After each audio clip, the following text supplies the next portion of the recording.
IELTS 15. Published by Cambridge University Press and Cambridge Assessment English 2020.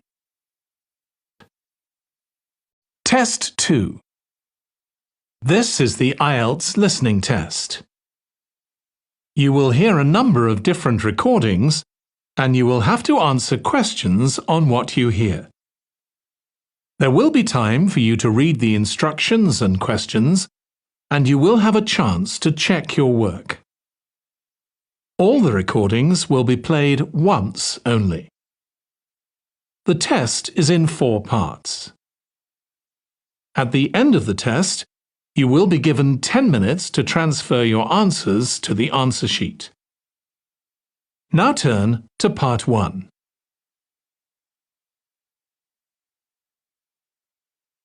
Part 1.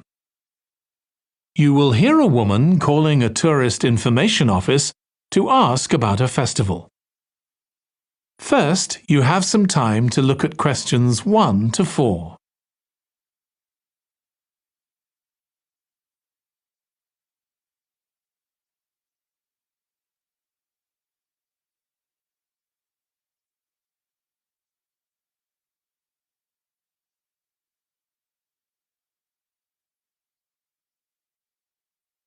Now listen carefully and answer questions 1 to 4.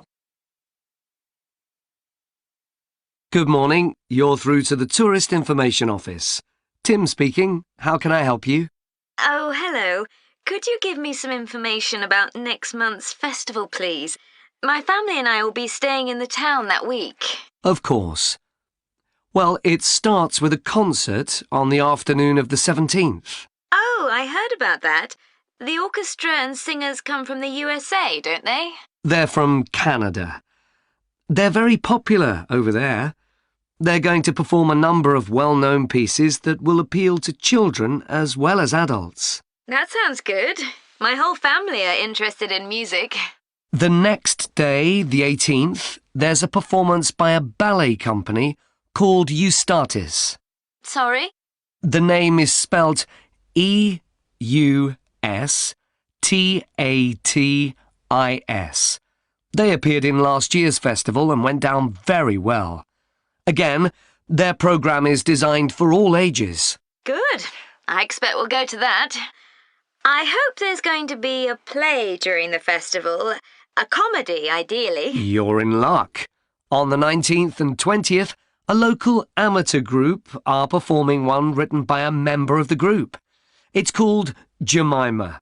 That'll be on in the town hall. They've already performed it 2 or 3 times. I haven't seen it myself, but the review in the local paper was very good. And is it suitable for children? Yes. In fact, it's aimed more at children than at adults. So both performances are in the afternoon. And what about dance? Will there be any performances? Yes, also on the 20th, but in the evening. A professional company is putting on a show of modern pieces with electronic music by young composers. Uh-huh. The show is about how people communicate, or fail to communicate with each other, so it's got the rather strange name, Chat.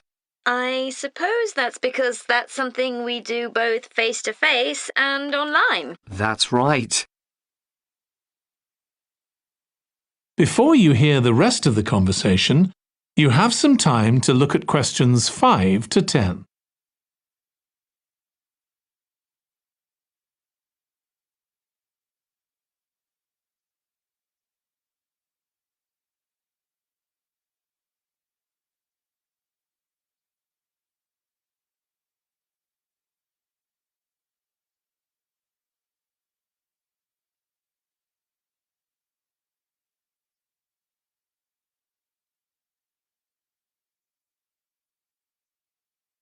Now listen and answer questions 5 to 10. Now, there are also some workshops and other activities.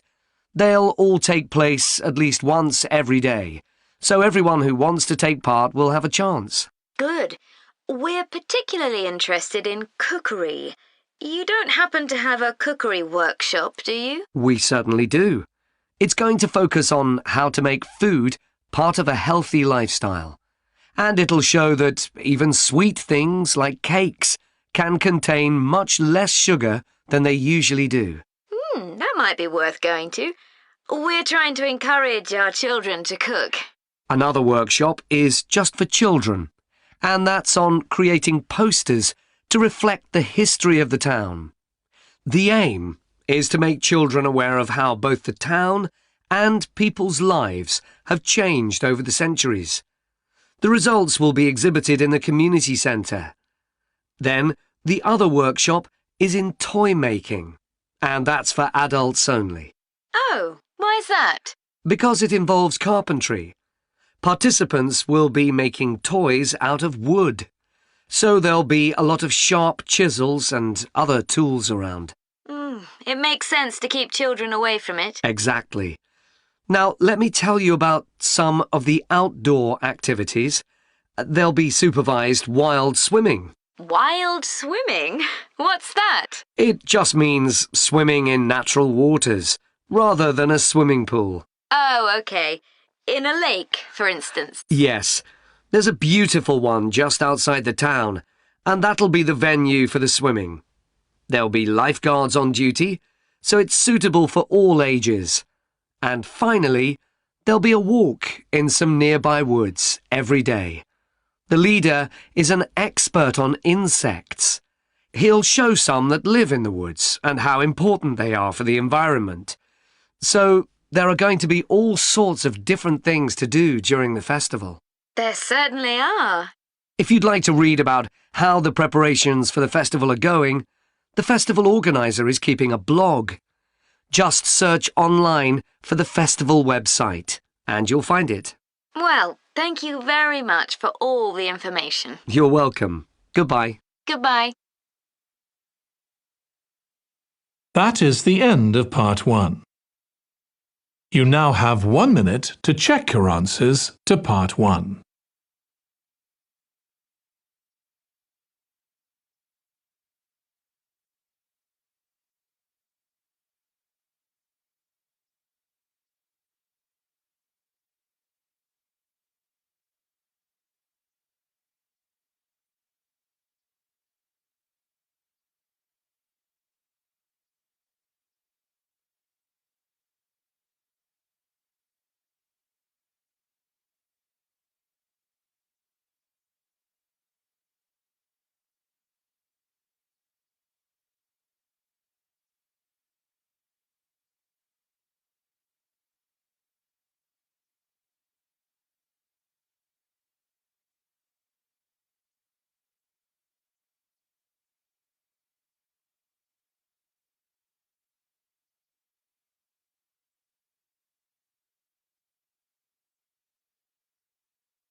Part 2.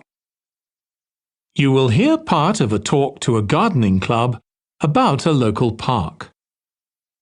First, you have some time to look at questions 11 to 14.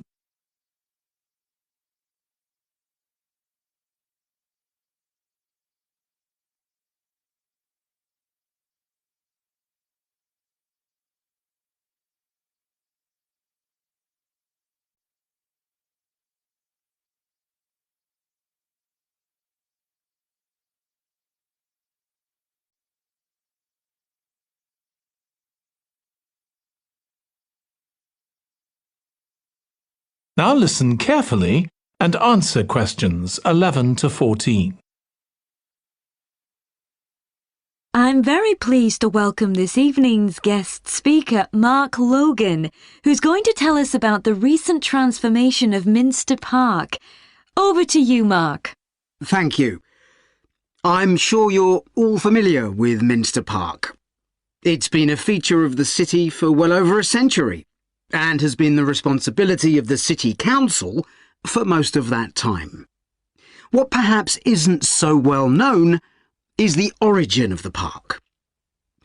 Unlike many public parks that started in private ownership, as the garden of a large house, for instance, Minster was some wasteland, which people living nearby started planting with flowers in 1892. It was unclear who actually owned the land, and this wasn't settled until 20 years later, when the council took possession of it. You may have noticed the statue near one of the entrances. It's of Diane Gosforth, who played a key role in the history of the park. Once the council had become the legal owner, it planned to sell the land for housing. Many local people wanted it to remain a place that everyone could go to enjoy the fresh air and natural environment. Remember, the park is in a densely populated residential area. Diane Gosforth was one of those people, and she organised petitions and demonstrations, which eventually made the council change its mind about the future of the land. Soon after this, the First World War broke out in 1914, and most of the park was dug up and planted with vegetables, which were sold locally. At one stage, the army considered taking it over for troop exercises, and got as far as contacting the city council, then decided the park was too small to be of use. There were occasional public meetings during the war, in an area that had been retained as grass. After the war, the park was turned back more or less to how it had been before 1914, and continued almost unchanged until recently. Plans for transforming it were drawn up at various times, most recently in 2013, though they were revised in 2015 before any work had started. The changes finally got going in 2016 and were finished on schedule last year. Before you hear the rest of the talk, you have some time to look at questions 15 to 20.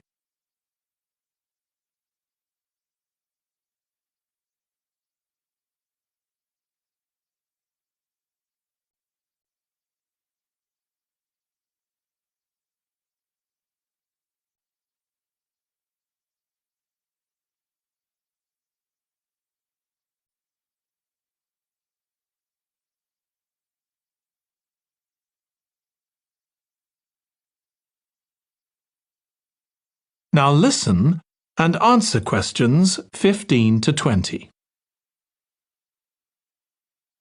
OK, let me tell you about some of the changes that have been made and some things that have been retained. If you look at this map, you'll see the familiar outline of the park, with the river forming the northern boundary, and a gate in each of the other 3 walls. The statue of Diane Gosforth has been moved. It used to be close to the south gate, but it's now immediately to the north of the lily pond, almost in the centre of the park, which makes it much more visible. There's a new area of wooden sculptures, which are on the riverbank, where the path from the east gate makes a sharp bend. There are 2 areas that are particularly intended for children. The playground has been enlarged and improved, and that's between the river and the path that leads from the pond to the river. Then there's a new maze, a circular series of paths separated by low hedges. That's near the west gate. You go north from there towards the river and then turn left to reach it. There have been tennis courts in the park for many years, and they've been doubled, from 4 to 8. They're still in the southwest corner of the park, where there's a right-angle bend in the path. Something else I'd like to mention is the new fitness area. This is right next to the lily pond on the same side as the west gate. Now, as you're all gardeners, I'm sure you'll like to hear about the plants that have been chosen for the park. That is the end of part 2. You now have 30 seconds to check your answers to Part 2.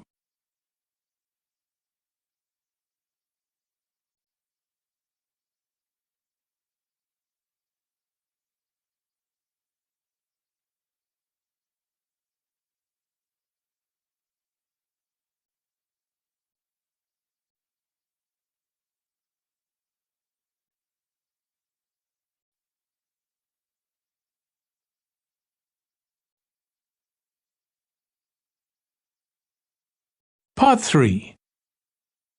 You will hear two students of English called Kathy and Graham planning a display on 19th century British life and literature for a university event. First, you have some time to look at questions 21 to 24.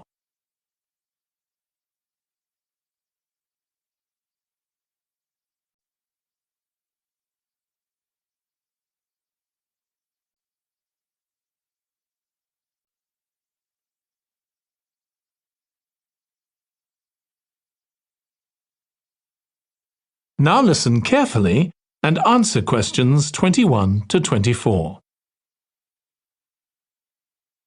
OK, Graham, so let's check we both know what we're supposed to be doing. OK.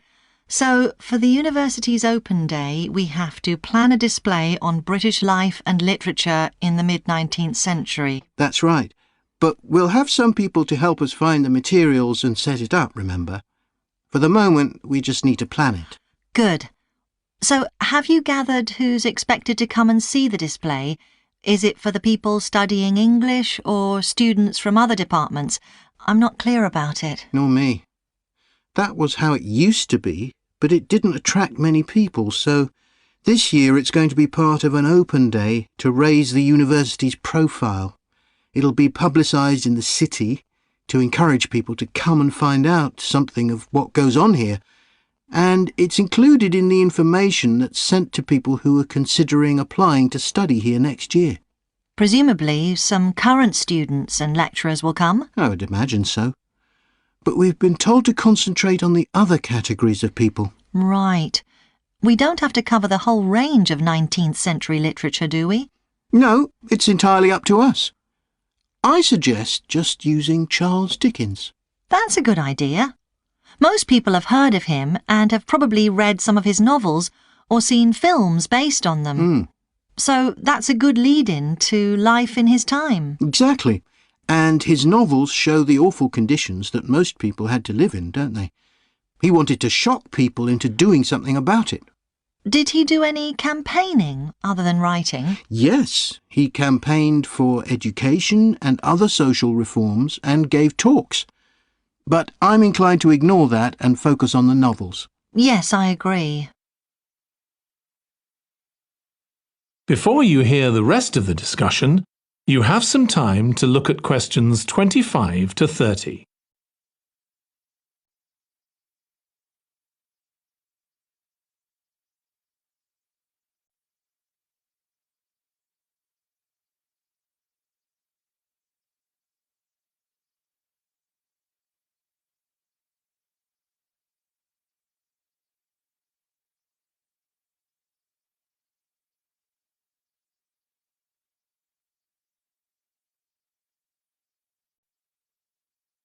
Now listen and answer questions 25 to 30.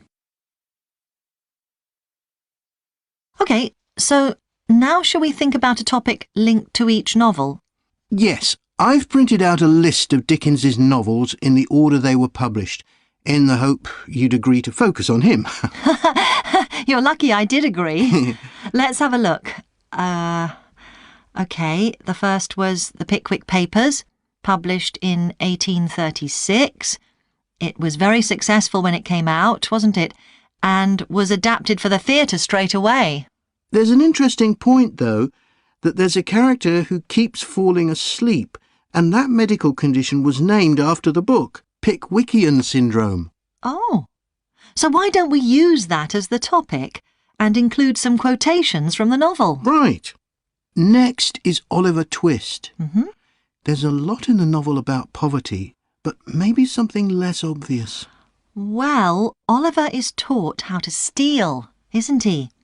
We could use that to illustrate the fact that very few children went to school, particularly not poor children, so they learnt in other ways. Good idea. What's next? Maybe Nicholas Nickleby? Actually, he taught in a really cruel school, didn't he? That's right. But there's also the company of touring actors that Nicholas joins. We could do something on theatres and other amusements of the time. We don't want only the bad things, do we? OK.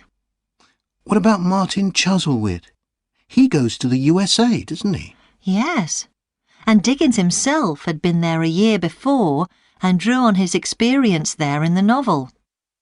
I wonder, though. The main theme is selfishness. So we could do something on social justice? No, too general. Let's keep to your idea. I think it would work well. He wrote Bleak House next. That's my favourite of his novels. Yes, mine too. Oh. His satire of the legal system is pretty powerful. That's true. But think about Esther, the heroine. As a child, she lives with someone she doesn't know is her aunt, who treats her very badly. Then she's very happy living with her guardian, and he puts her in charge of the household. And at the end, she gets married, and her guardian gives her and her husband a house, where, of course, they're very happy. Yes, I like that. What shall we take next? Little Dorrit? Old Mr. Dorrit has been in a debtor's prison for years. So was Dickens's father, wasn't he? That's right. What about focusing on the part when Mr. Dorrit inherits a fortune and he starts pretending he's always been rich? Good idea. OK. So next we need to think about what materials we want to illustrate each issue. That's going to be quite hard. That is the end of part 3. You now have 30 seconds to check your answers to part 3.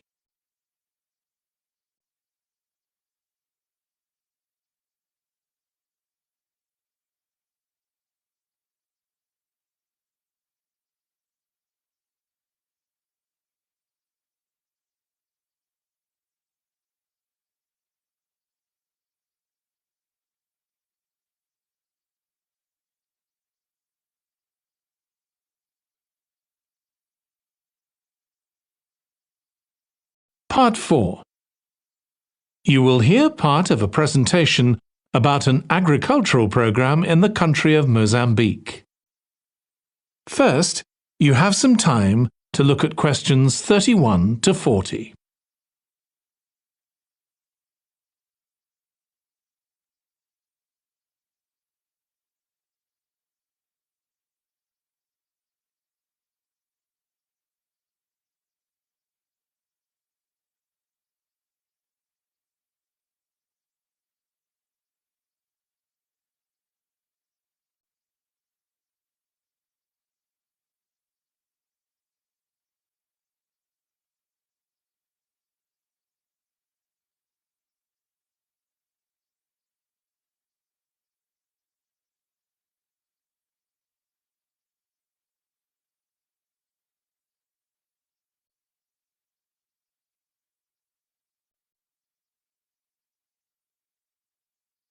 Now listen carefully and answer questions 31 to 40.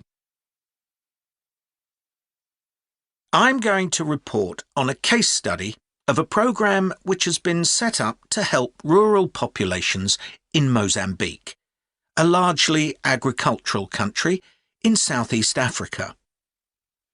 The programme worked with 3 communities in Chikwalakwala district near the Limpopo River. This is a dry and arid region with unpredictable rainfall. Because of this, people in the area were unable to support themselves through agriculture, and instead they used the forest as a means of providing themselves with an income, mainly by selling charcoal. However, this was not a sustainable way of living in the long term, as they were rapidly using up this resource.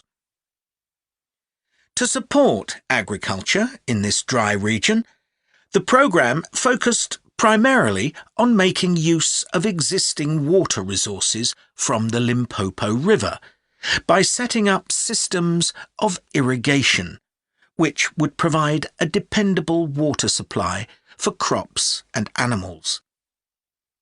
The programme worked closely with the district government in order to find the best way of implementing this. The region already had one farmers' association, and it was decided to set up 2 more of these. These associations planned and carried out activities including water management, livestock breeding and agriculture, and it was notable that in general women formed the majority of the workforce. It was decided that in order to keep the crops safe from animals, both wild and domestic, special areas should be fenced off where the crops could be grown. The community was responsible for creating these fences, but the programme provided the necessary wire for making them. Once the area had been fenced off, it could be cultivated. The land was dug so that vegetables and cereals appropriate to the climate could be grown, and the programme provided the necessary seeds for this. The programme also provided pumps so that water could be brought from the river in pipes to the fields. However, the labour was all provided by local people, and they also provided and put up the posts that supported the fences around the fields.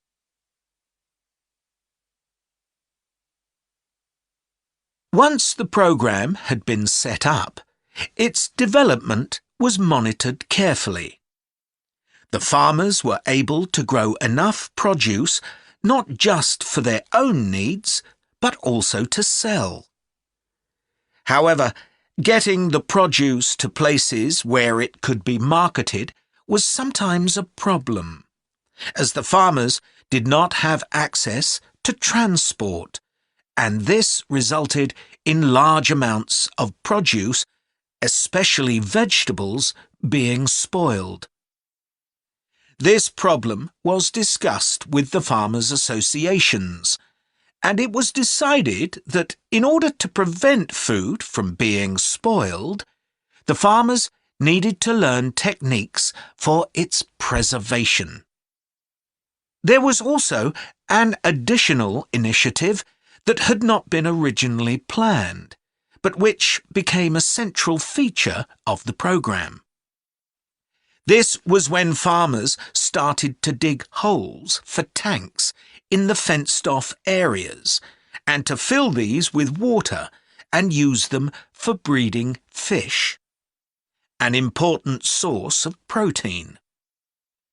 After a time, another suggestion was made by local people which hadn't been part of the programme's original proposal, but which was also adopted later on.